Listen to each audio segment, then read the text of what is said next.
আসসালামু আলাইকুম রহমতুল্লাহ।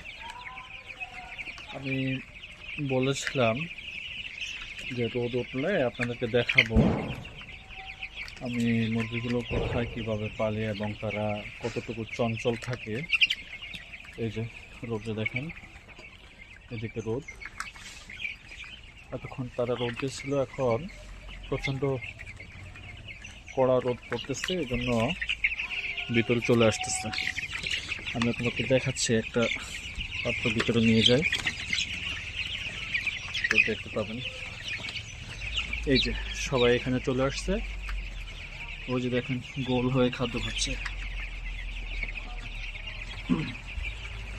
ওখানে চুপটি মেরে বসে আছে।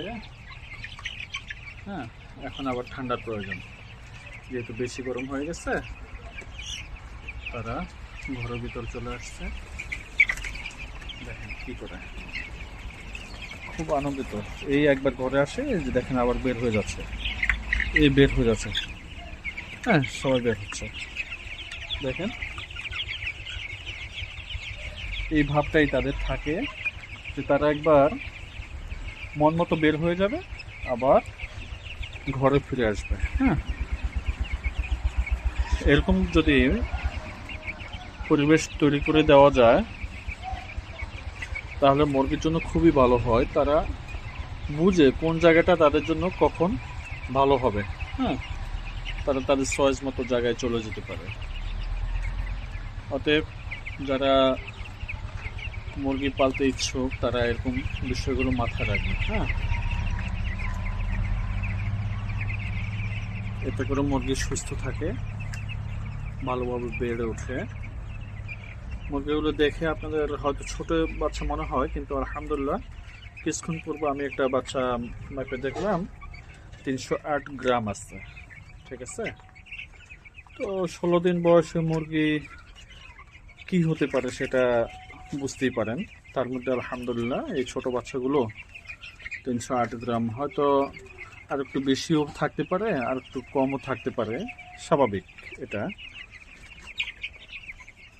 ওই যে দেখেন বালু ছাড়ছে, গায়ে দিচ্ছে। হ্যাঁ, এই দৃশ্যটা দেখে থাকবেন, একটু তাকিয়ে থাকেন তাহলে দেখবেন ওই খেলাধুলা করতেছে।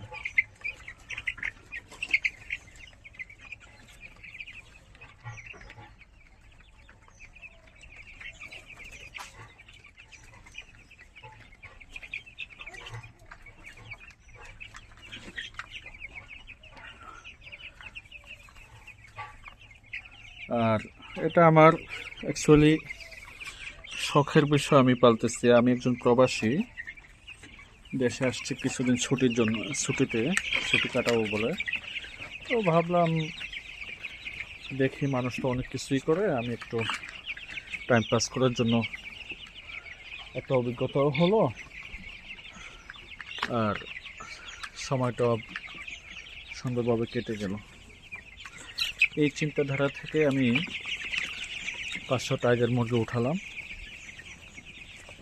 আর যার রেজাল্ট আলহামদুলিল্লাহ নতুন হিসাবে ভালো, অনেক ভালো বলবো। কারণ অনেক পুরনো খামারিও এত ভালোভাবে বাচ্চা ব্রুডিং করে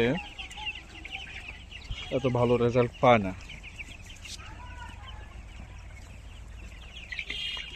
দেখেন তারা কোথায় কোথায় ঢুকে আছে,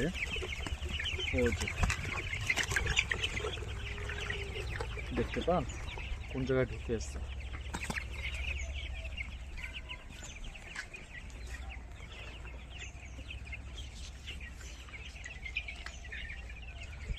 অন্য সময় বাচ্চাগুলো ওজন দিয়েও আপনাদেরকে দেখাবো। আজকের মতো রাখলাম।